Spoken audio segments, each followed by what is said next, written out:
But this will trigger the Lexus RCF safety car. Oh, that's big. That is a very big crash.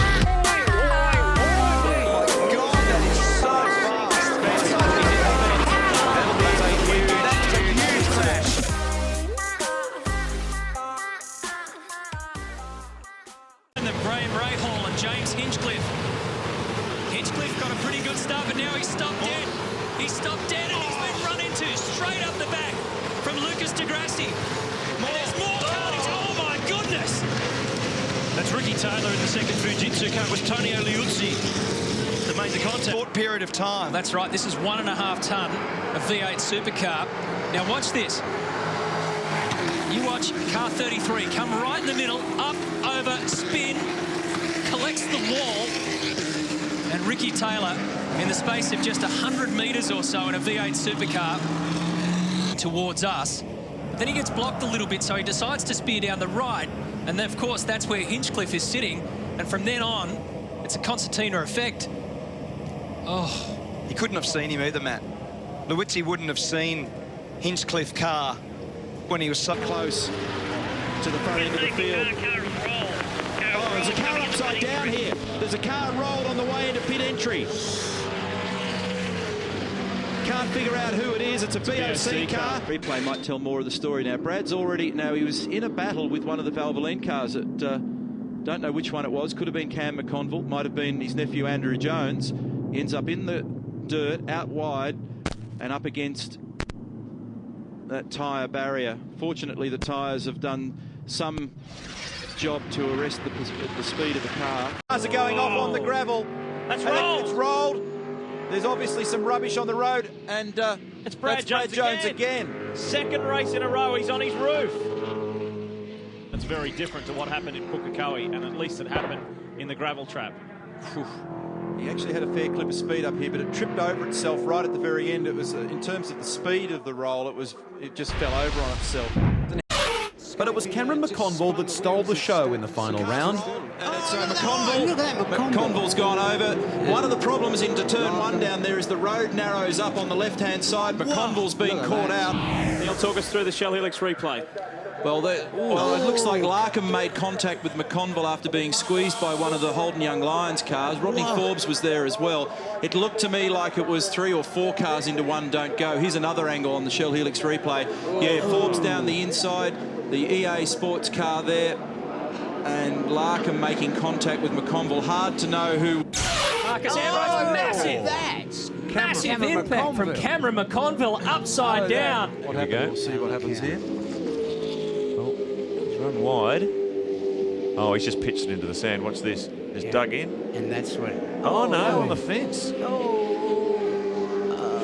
Very gentle rollover. Yeah. Why did that start, though? I'm not totally clear on... Yeah, it started very early, Yeah, didn't it? did he get out there on his own, or did he get a helping hand? No, there was no contact with any other car. He just ran offline and... A safety car, a car's gone Jason over Richards. in the middle of the road here. Jason, you all right? Is this a replica of the Carrera Cup incident we saw earlier in the weekend? There was a massive roll involving Cameron McLean. It looks to be in a similar position. Watch this. This is the exit of turn 3.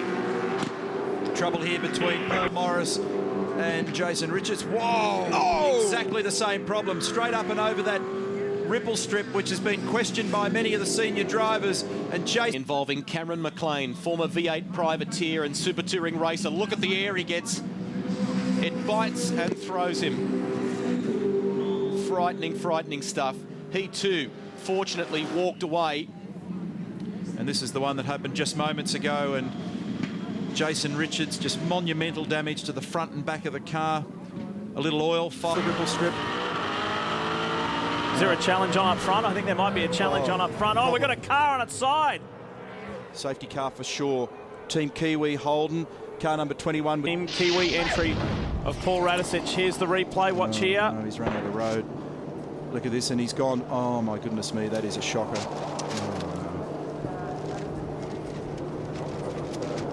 That is big, big impact. He's gone around the outside of the Super Cheap Commodore and cannot pull this car up. No, it's on the edge of the sand trap there, Lee, so he just can't get the pace off the car. And we are ready for a race start. You've got Jason Bright alongside Marcus Ambrose. The power's down. Bright seems to have got the jump as round 2 gets underway. Paul Radicic shot across there as well.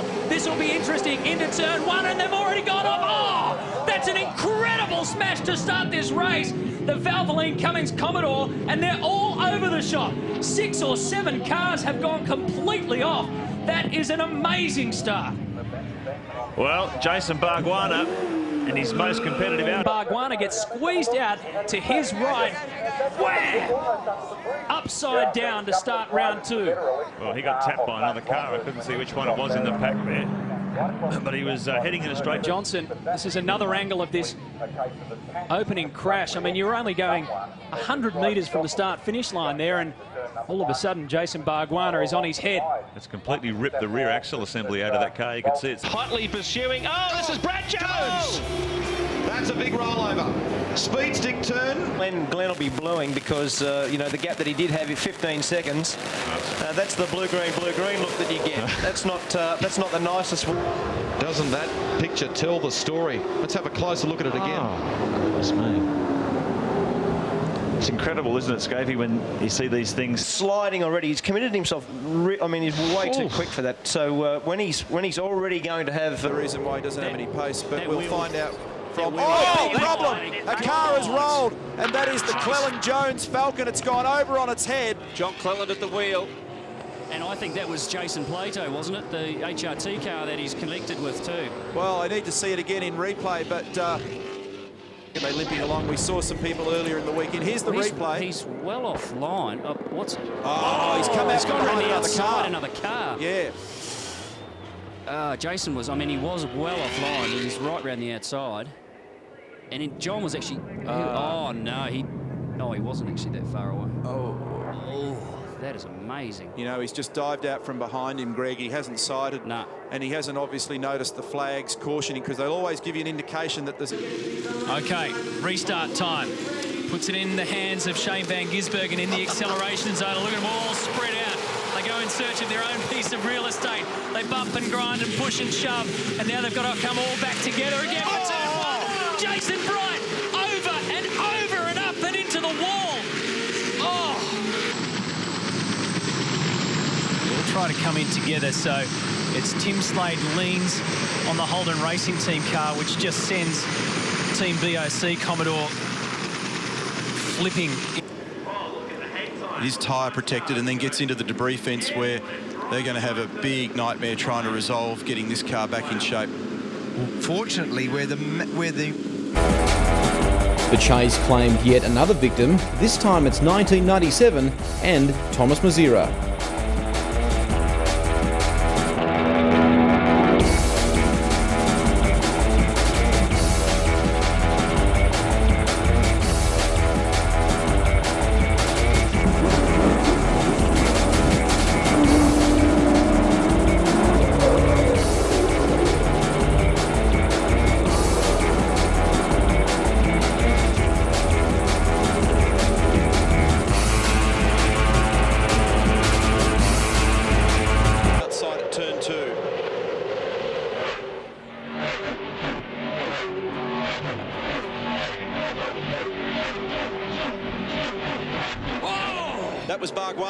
That was Bargwanna. Had a huge moment. It's rolled.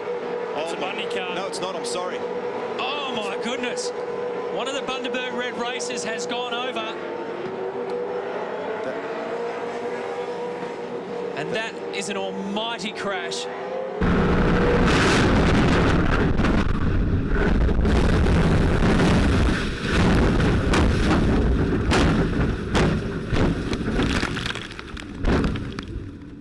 Craig Lowndes' mark was a 2:07.8. It was only 1.5 tenths slower than his best time. Look at this up the inside. A massive shot at turn 2 again. This is going to be the moment that Craig Lowndes can capitalise on. It was a gaggle of cars. Ingle fires down the inside of Todd Kelly. He then battles to stop it, locks the rears. He was out of control for 150 metres. He then makes contact heavily with Lee Holdsworth, E63 Mercedes-Benz, and this little roller, that's... Realised he was as close as he was to turn 2. It's a guess, clearly. That's not good to see, but as you said, a gentle rollover, but it's not Russell's modus operandi to get involved in stuff like that. That's the reason why. Warren Luff driving Garth Tander's number 2 Holden Racing Team Commodore, unable to stop. Smashes into the back of Craig Lowndes' Red Bull. That's a 260 km/h approach to that corner before they apply the brake. Remember, these guys are good friends, former teammates. Craig helped. On the right, yeah. And Stephen Richards, the outside. Oh, that was a bright Oh, look at this. Look at that. That's Oh, so no. tender. Who's got the HRC car? That's- Craig Lowndes.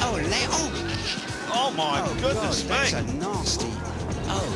Craig Lowndes, car 1, our championship leader. You could see there was a contact there between two. It's really very nasty. Look at the drivers running. Yeah. Garth Tander is there. Greg Murphy.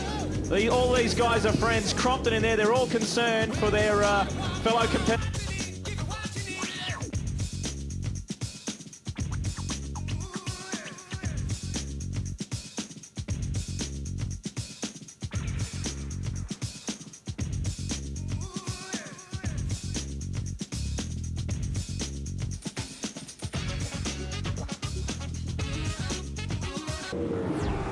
Horrendous sight. The Zinger replay will show contact into the wall, and it flips the Team Cirame car upside down and rolling. Yeah, fortunately, the rollover, now that I've seen it, wasn't as bad as otherwise might have imagined. So side by side, the reason was Brad's car tripped over the curb, and they did both back in there. Oh dear. Nasty. There's not a lot of runoff there, and the tyres aren't sort of bunched together, so they sort of gathered up underneath me and just rolled me over. So it was, yeah, it was interesting. Every panel on the car yesterday was damaged.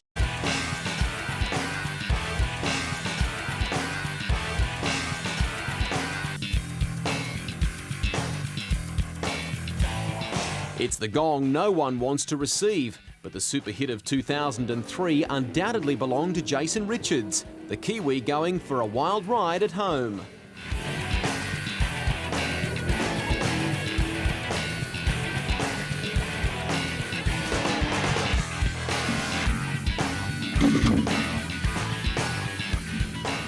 With a big late manoeuvre and a bump and a hit, pushes Dave off. Now he's going to try to redress this. Now this is the normal level of chaos when the redressing happens, because Fabian gets another 2 spots. He puts him off. They're all in the fence.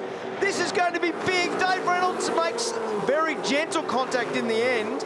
That was messy. The redress started it. And oh my God, Fabian is on his roof, and this is...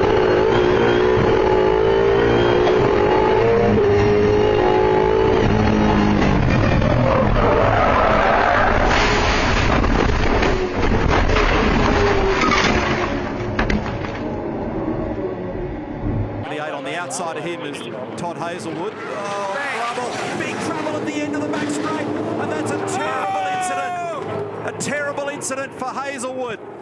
My goodness me. That is a shocker. This will be a red flag.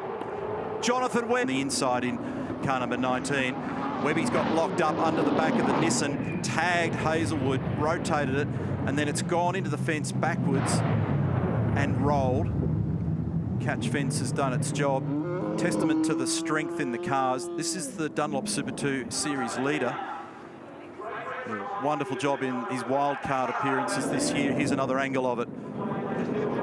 Violent impact, huge energy dissipated by the tyre barrier, and the car flipped. Bathurst, but at the end of the day, did someone fire off into the weeds there to the right? Yes, There's been a big accident. There's been a huge accident, I'm sure, under that dust cloud. I can see marshals running. Something has happened in there. Someone has run straight off, and it's one of the WPS cars. It's Max Wilson. Safety car will be deployed. It's good to see that Max is okay, but that car is deeply buried.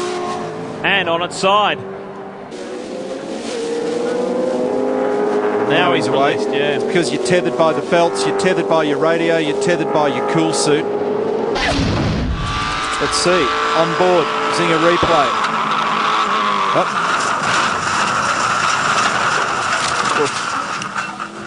That's what it's like. about 180 odd kilometres an hour over the top of the hill. Now, was there anyone in behind him? Did he get...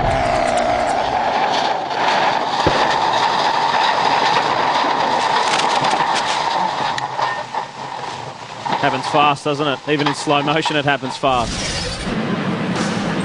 Although the...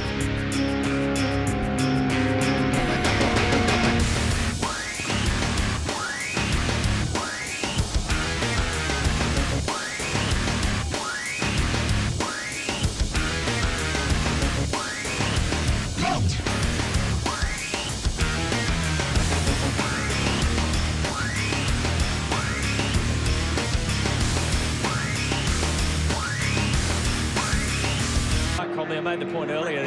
He stood up. Oh, notice, my goodness, big roll. Team BOC car number 12, Andrew Jones at the wheel. A massive roll, a safety car for sure. Let's hope he's okay. That's an awful incident. Oh dear. And Windcup's in the lane, so I reckon they'll put pull to the inside. So Garth's got a bird's eye view of what's happened here. And so all of a sudden, Lee couldn't pull it up in a minute. It's just a gentle trip up on its side. Let's just have a listen here.